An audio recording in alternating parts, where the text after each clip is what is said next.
Shri Swapan Debnath, Honorable Minister, distinguished dignitaries on the dais, distinguished delegates in the audience, farmer friends, scientists, dairy professionals, other delegates to this conference.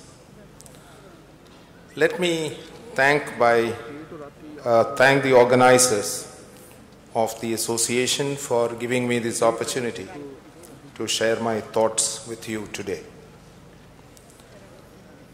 I feel it's extremely appropriate that the theme of this conference, Dairying for Rural Prosperity, is being discussed today, and that too in this city in eastern India.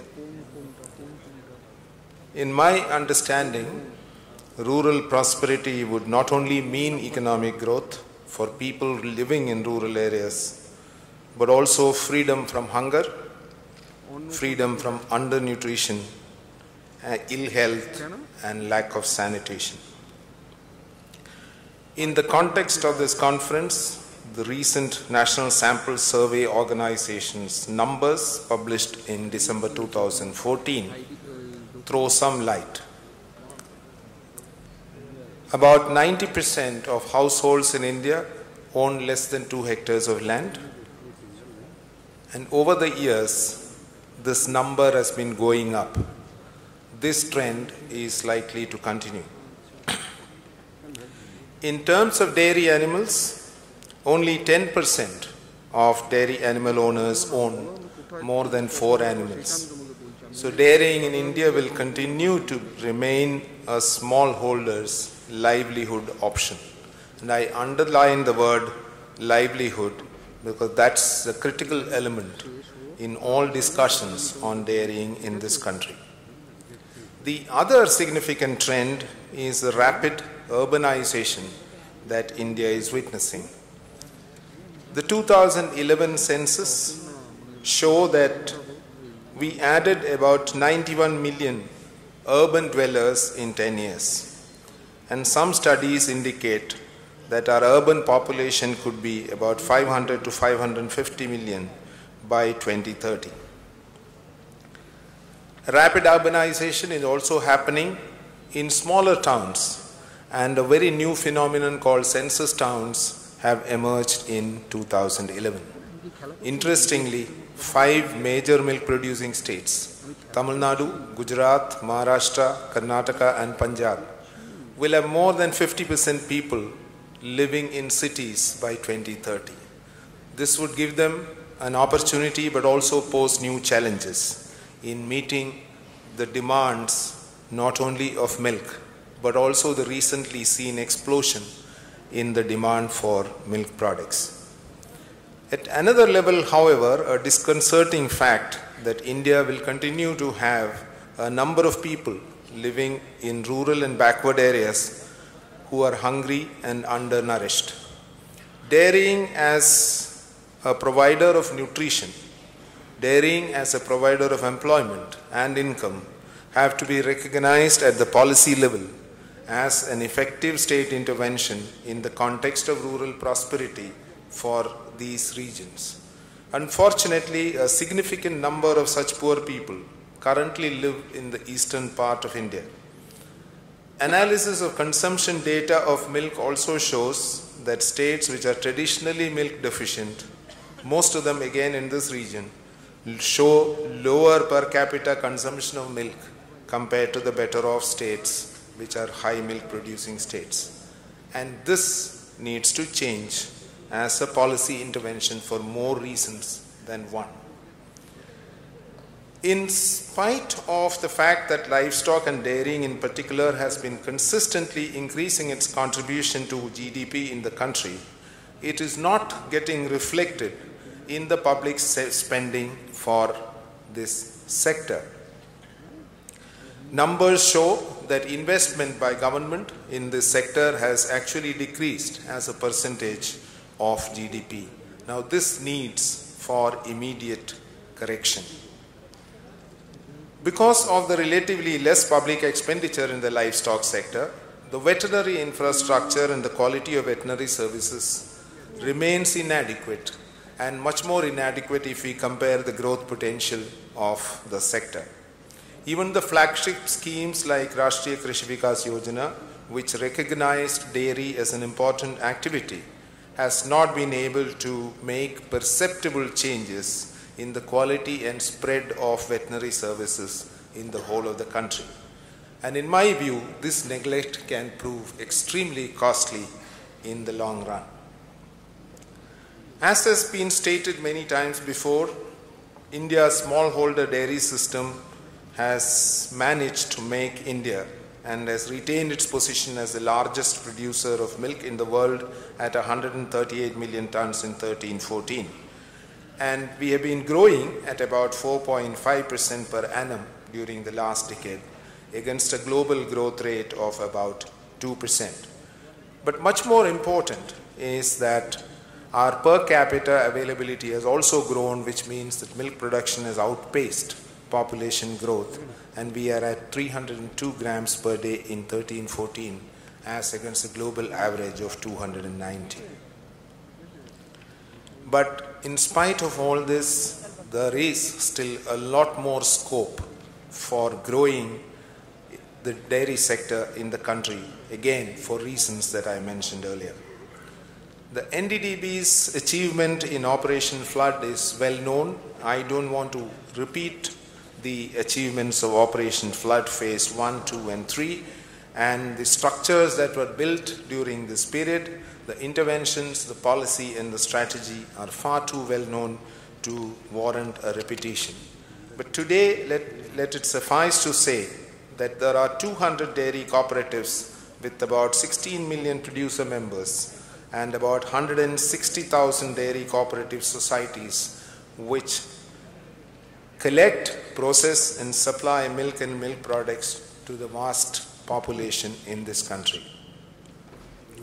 And what these cooperatives have done is to ensure the involvement of all sections of the milk producing community, give them a sense of ownership, give them a sense of prestige and a sense of self-respect. And this membership has been drawn predominantly from rural India and in a large number from women. On women, I have something more to say.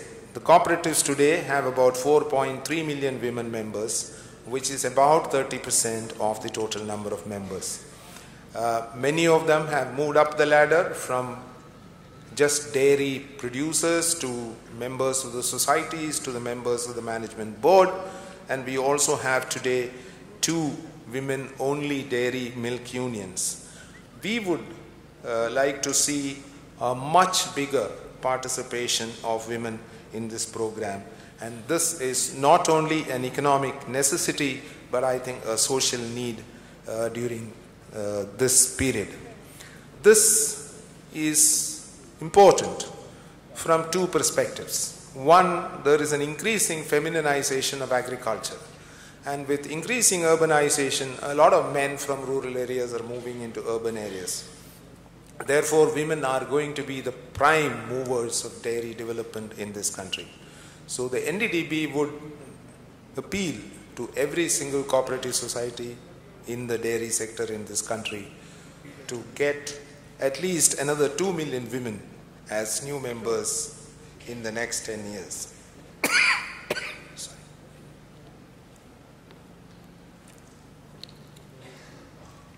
The National Dairy Plan, which is currently in operation, is a central sector scheme with World Bank support, and this covers about 16 milk producing states.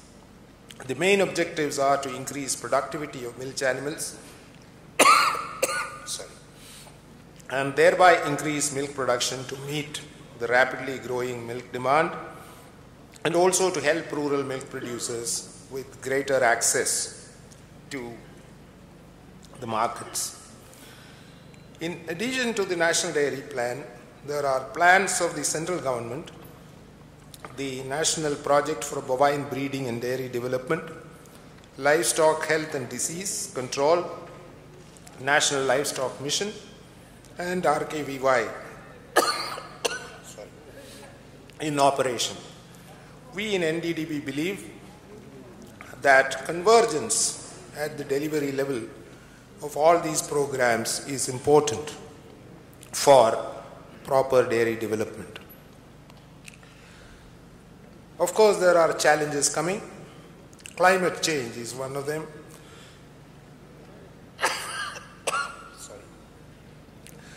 The projected rise in temperature, coupled with variability in precipitation, is likely to aggravate the heat stress in dairy animals, impacting their productive and reproductive performance, thus affecting vulnerable sections of people.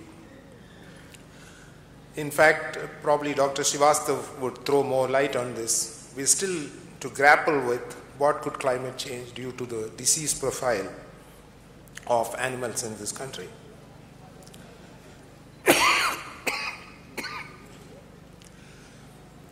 There are also challenges of technology, new technology coming in processing, in product development, and in markets. And the challenge of new demands on quality by the market, including the FSSAI demands, would also pose new challenges to the sector. Therefore, all of us should be prepared to work towards these challenges and ensure that the consumer gets what he wants at it's okay.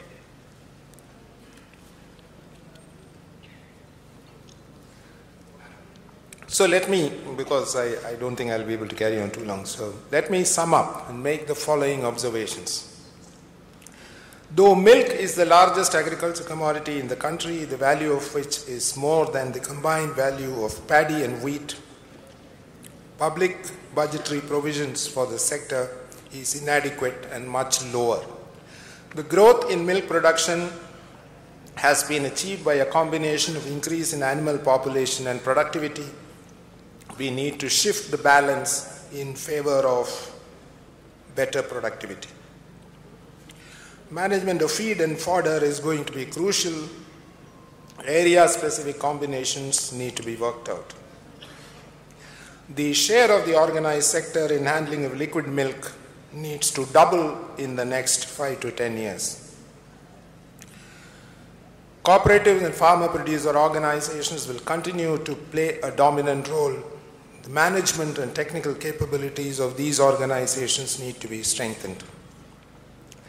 The processing capabilities existing in the country need strengthening, modification, and refurbishment. Many of these are almost 20 years old. Dairying is a proven instrument for poverty alleviation. Therefore, it needs to be seen not only as production of milk, but as a major instrument of developmental policy. Convergence with all the programs in the dairy sector is a need of the hour to ensure that available financial resources are put to optimal use. I hope this conference will bring all the people together to realize the full potential of dairying as an important instrument of intervention for rural prosperity. We in NDDB believe that any policy in dairying has to be pro-farmer, pro-women, and pro-nature. Thank you. Sorry that my voice is like this. It's a bad throat. Thank you very much. Ladies and gentlemen, today amongst us we have as the guest of honor of the day Sri Shapon Devnath, who is the Honorable Minister of Animal Resource Development. As a matter of fact, the assembly is on, but still he is here with us to show his concern. Now may I request Sri Devnath to deliver a few words for us. Sri Shapon Devnath. Good morning everybody. Respected Chief Guest Dr. Jeremy P. Hill, President International Dairy Federation, Sri T. Nandakumar, Chairman NDDB, Dr. A.K. Srivastav, Vice Chancellor and Director NDRI, Dr. Purnendu Bishwas, VC, West Bengal University of Animal and Fisheries Science, Sri M.K. Jalan, Chairman, Convener Group, Sri Anil Barman, Secretary General of 43rd Dairy Industry Conference, all other dignitaries and high officials, respected members of the organizing body, dairy technologists and farmers, and all other gathered here, I would like to convey my warm regards and sincere gratitude to all of you. I feel honored to be present in this 43rd Dairy Industry Conference at Science City, Kolkata, which is dedicated this year to the theme of dairying for rural prosperity. As a matter of fact, out of the total human population of our state, around 9.13 crore as per 2011 census, around 68 belongs to the rural area, and agriculture is the major occupation of them. They basically have multiple livelihoods like agriculture, farming, livestock and poultry rearing, fishing, wage labor and other traditional occupations for their survival.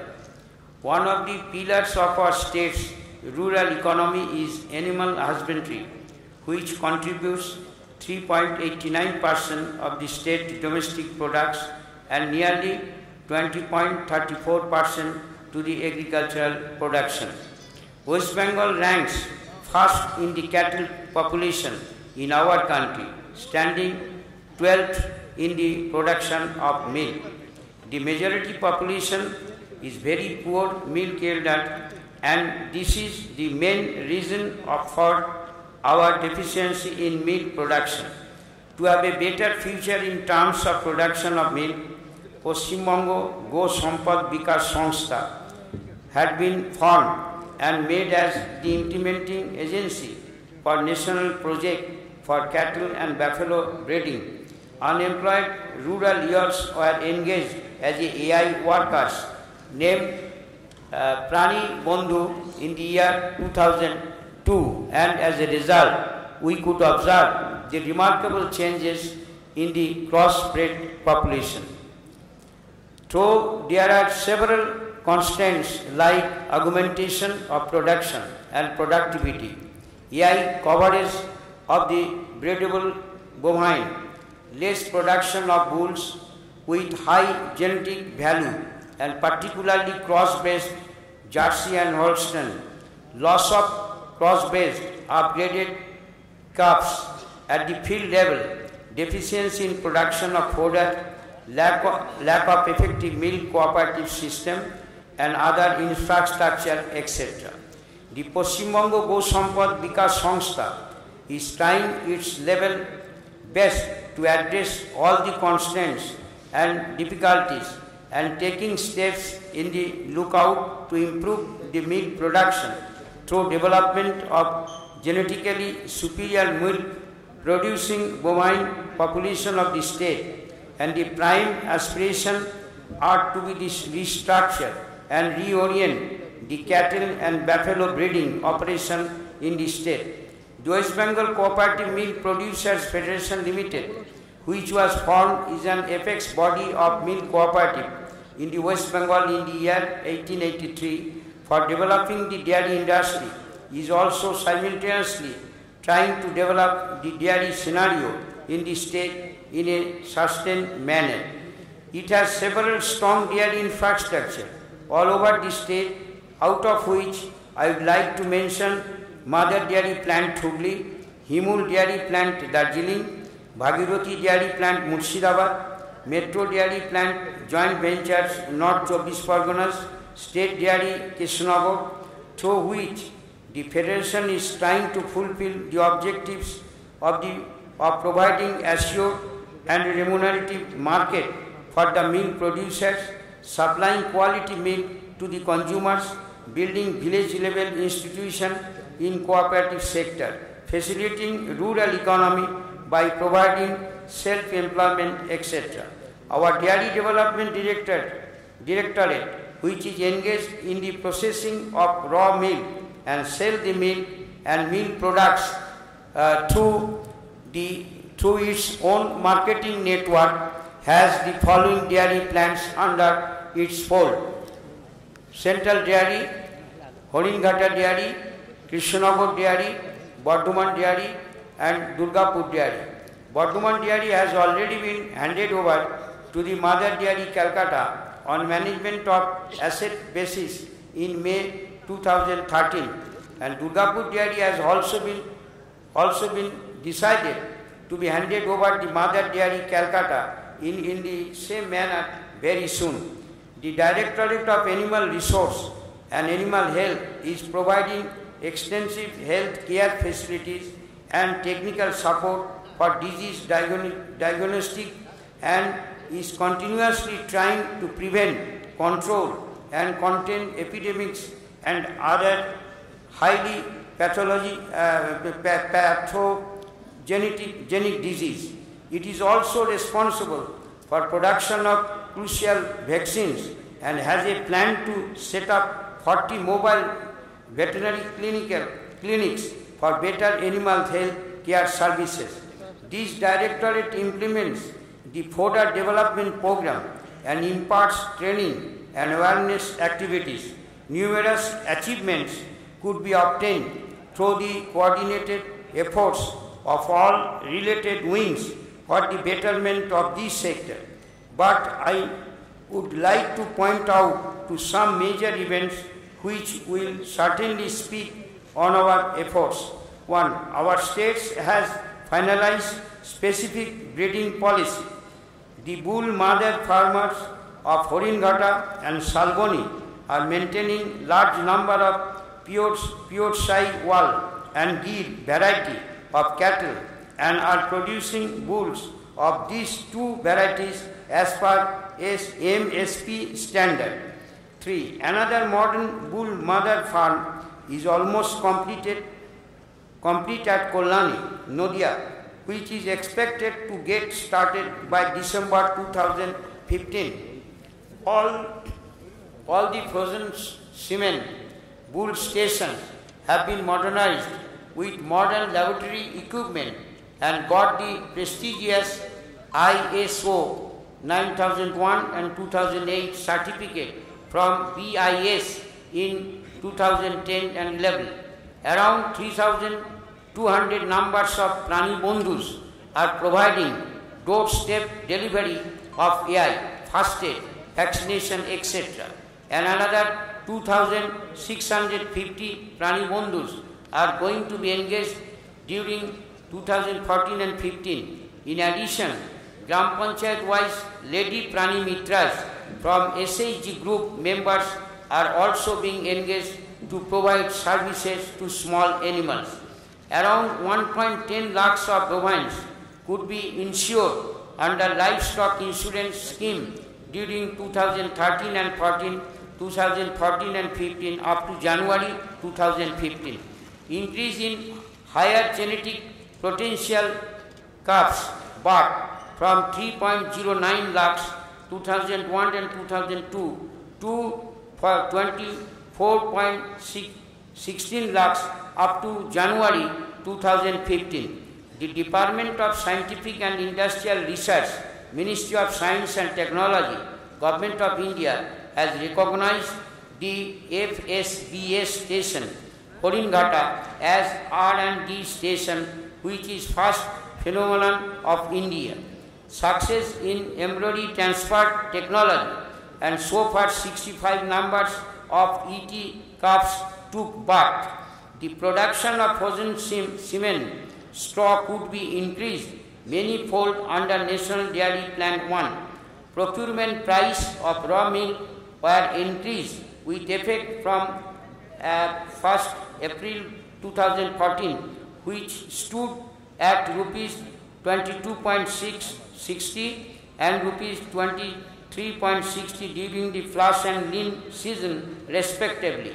State Dairy Bardhaman, since which was closed since May 2004, was restarted in February 2014 with project renovation with a cost of rupees 5.74 crores. The state-of-the-art new built quality control laboratory at Central Dairy was inaugurated by our Honorable Chief Minister Srimati Mamata Banerjee on 18/11/2013. Dairy average of milk procurement could be increased by the Milk Federation to a large extent. Under Women Dairy Cooperative Project, 599 women dairy cooperative societies could be organized with around 58,000 women members. Mother Dairy Calcutta has launched new products of Mass Shakti, new special cow milk, double tone milk, Pushti, full cream milk, and Kesar, kulfi, ice cream, and some other items. For revival of Himul of Darjeeling district, rupees 3.84 crores have been released during 2014 and 15 for clearing this territory and non-statutory dues along with the revolving fund. Roll out of EPBGSPS management system, a comprehensive SMS as well as web-based bovine breeding management system could be made. The Go Sampad Vikas Abhijan has been extended to all 341 blocks in our state for a period of 3 years. Many other achievements are mentioned, but I could not want to prolong my narration as there are so many experts present here to deliver their valued speeches. In spite of all success, many more objectives and goals are yet to be achieved, and I will sincerely expect that the dairy industries will play one of the most crucial role in the coming future. I am thankful to organizers for inviting me and providing the opportunity to share the dais with so many luminaries in this field. I thank each and everyone present here for their valued participation. I wish the program a perfect shape. Have a nice day today. Thank you, everybody. So first of all, I'll call Dr. Ravinder Singh Gandhi. Sir, please come onto the dais.